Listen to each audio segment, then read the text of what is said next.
Here we are at Eastern Washington Expeditions with Doc from Off-Road Garage. He's taken this Cherokee here apart and putting the pieces on the other Cherokee. Doc, tell us about this project. Well, today I'm going to start working on pulling the lift kits, parts off of this, the roof rack, and getting my Cherokee in the garage to get those parts. And I got a spare tire carrier to go on it, and a couple other parts, and then eventually it'll get painted and have some nice tires on it. Alright, the Tweety Jeep 2 is in the shop, and we're going to get started on probably the exhaust first.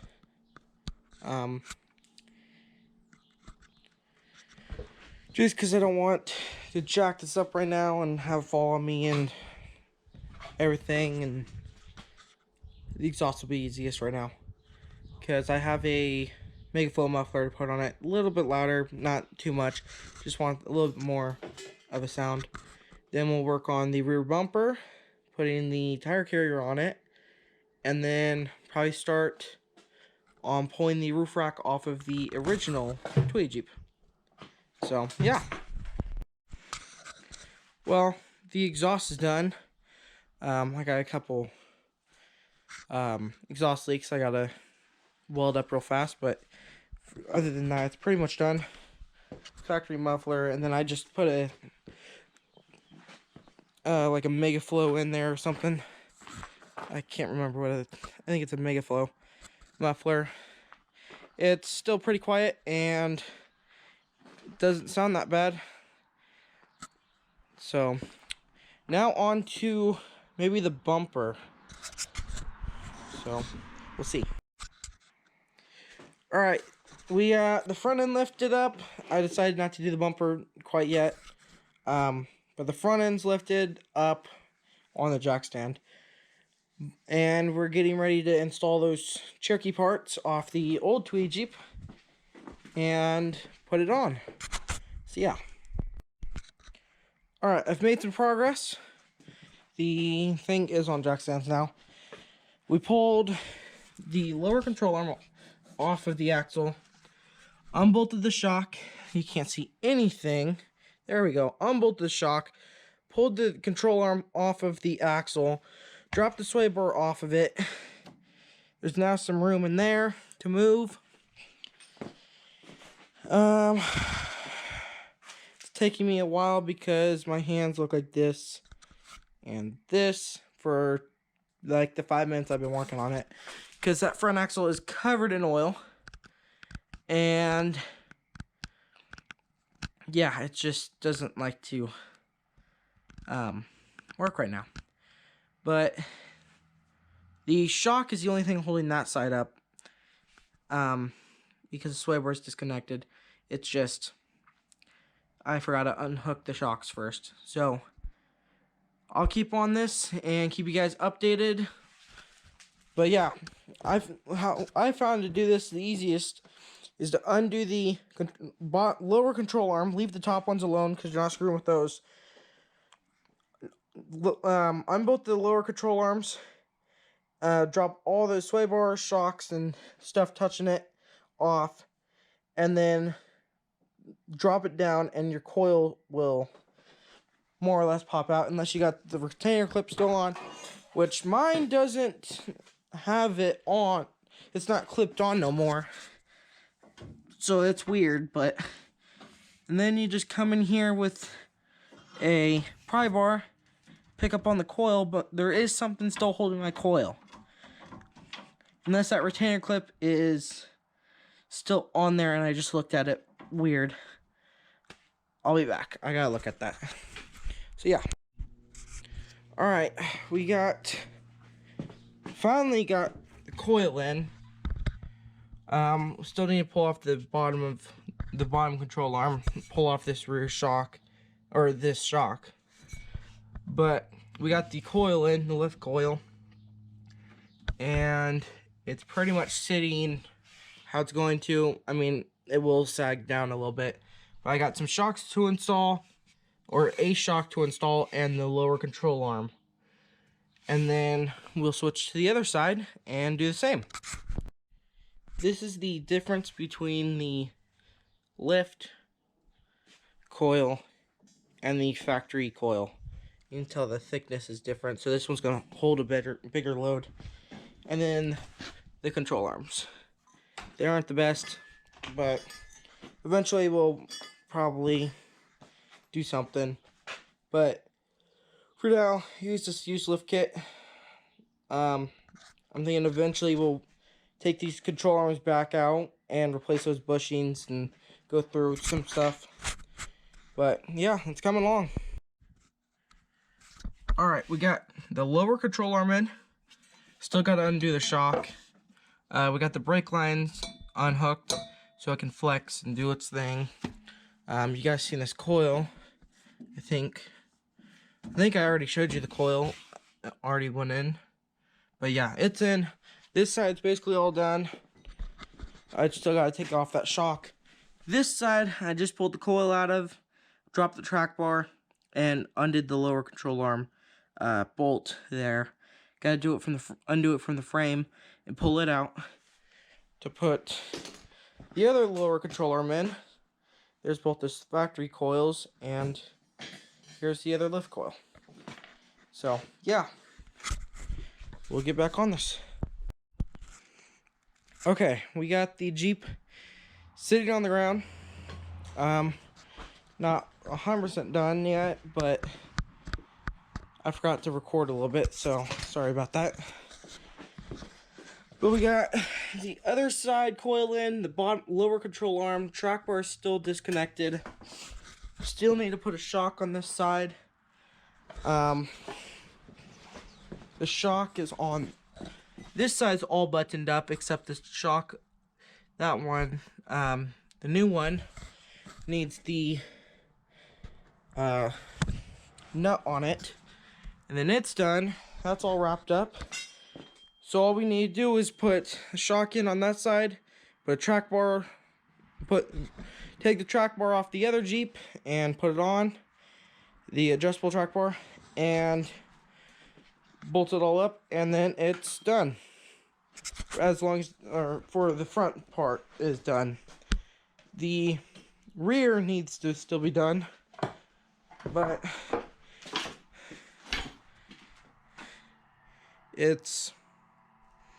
looks pretty good. You can noticeably tell that the front's higher than the rear. The rear's next. That one will be easier. Just 2 shocks, 2 leaf springs. As long as all the bolts are good and help me. Or let me take them out. But yeah, my hands are filthy because when I bought the Jeep, there is just a crap load of oil on the differential.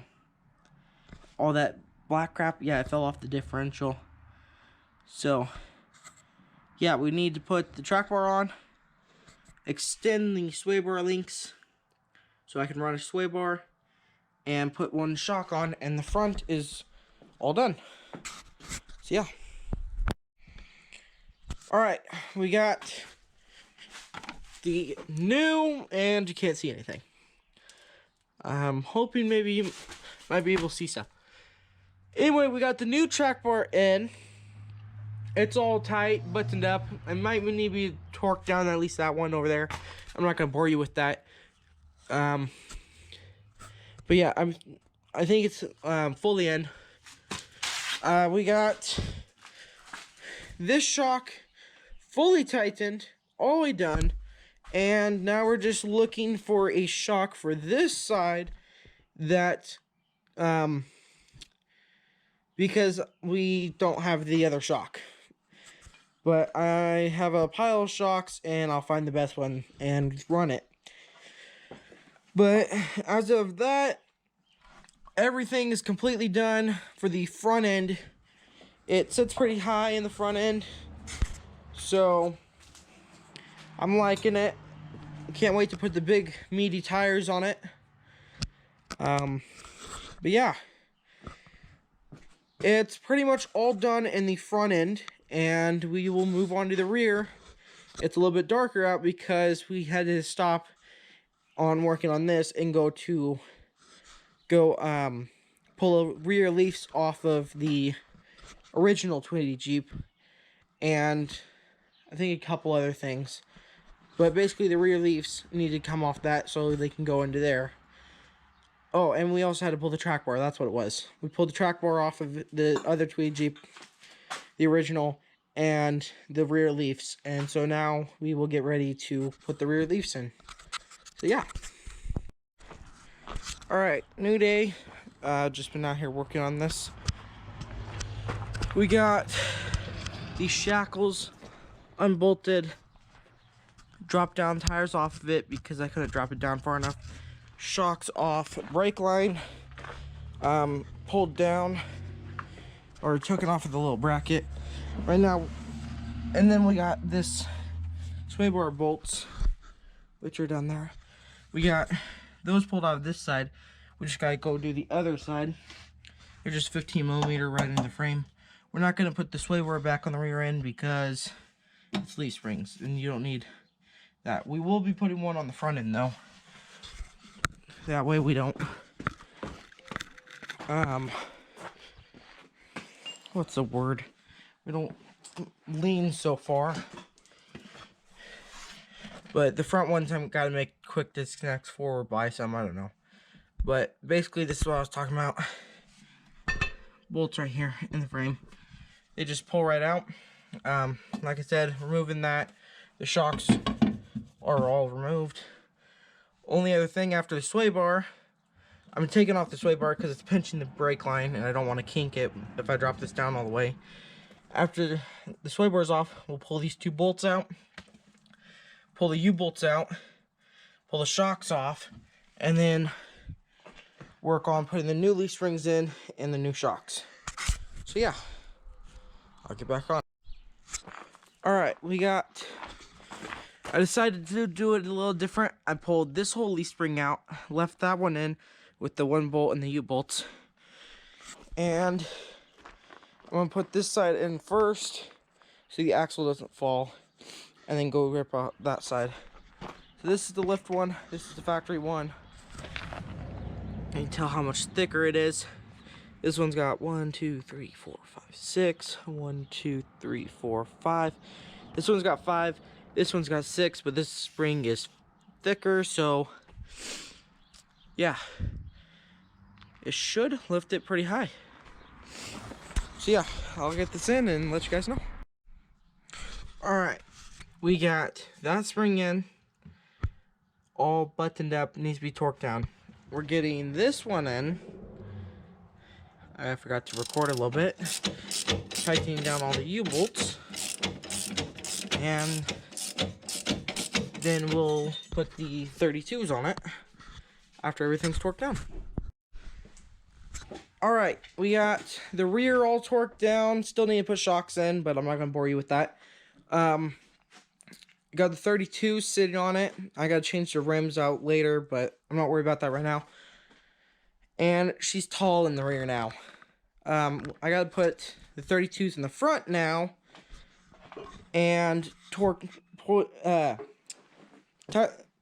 the shock fully in, because it's not tight, doesn't have any bolts in or nothing right now. And then I gotta torque down the front track bar, and then that's it. And you put shocks in the rear, put that shock all the way in, 32s on it, and torque down the front track bar the rest of the way. So other than that, it's pretty much done. Alright, we got the whole lift kit done. Everything's wrapped up. It's out of the garage. These are temporary tires and rims. I'm going to put the white spokes rims on these tires for now. Got a bumper, different bumper on it. A little bit straighter as of right there, because it's not dented. So, this temporary bumper until I fix up that spare tire carrier. But yeah, it looks actually really good. You can actually see the axle and everything.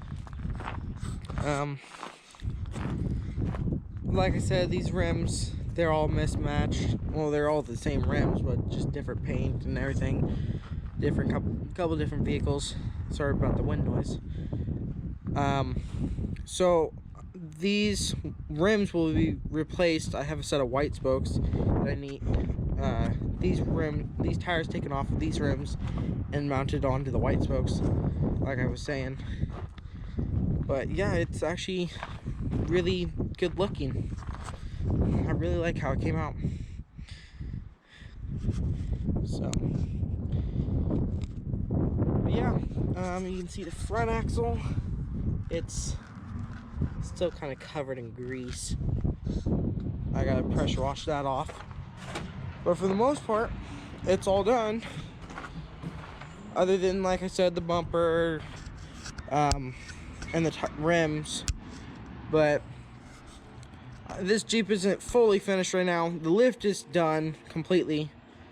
Like I said, rims, bumper needs to be switched, needs the roof rack, and a different paint job is what it's getting. So, and probably a couple other things that I'm probably forgetting. But as far as the lift goes, it's completely done. But I thought I would show you guys the rear shocks.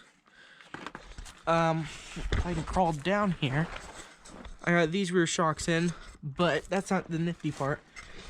The factory sway bar piece that goes on here, you can use them as bar pin eliminators.